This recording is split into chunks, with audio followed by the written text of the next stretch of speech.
Welcome back to the episode of నేను ఒక్కరోజు ఆఫీస్కి వెళ్ళడానికి పడే కష్టాలు. మార్నింగ్ అయితే లక్కీగా ఈరోజు మా అన్నయ్య అవైలబుల్గా ఉన్నాడు కాబట్టి నన్ను అయితే ఆఫీస్ దగ్గర డ్రాప్ చేసేసాడు.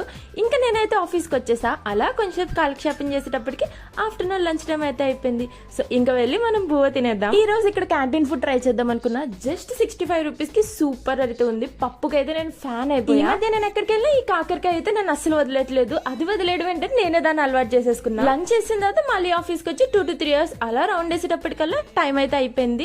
ఆఫీస్ కి బాయ్ బాయ్ చెప్పేసి ఇంటికి వెళ్ళిపోదాం.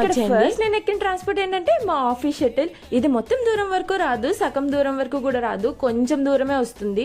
అక్కడి నుంచి ఆర్టీసీ బస్ తీసుకోవాలి. ఈ బస్సులో గోల్ ఉంటుంది చూడండి, ఒక్క సీట్ కోసం యుద్ధాలే చేసేసుకుంటున్నారు. ఇక డైరెక్ట్ బస్ లేకపోతే ర్యాపిడో అన్నని, ఆటో అన్నని అండ్ వేరే బస్ ని మొత్తం అనే కలిపి వాడాలి. మా రిలేటివ్స్ వాళ్ళ ఇంట్లో ఉంటే ఇంకో రోజు ఇంటికి రావడానికి ఈ అన్ని ట్రాన్స్పోర్ట్స్ తో కలిపి ఇంకో ట్రైన్ కూడా యాడ్ అవుతుంది. అట్లుంటుంది మన ఆఫీస్ కి వెళ్ళడానికి పడే కష్టాలు. అంతే గాయ్స్.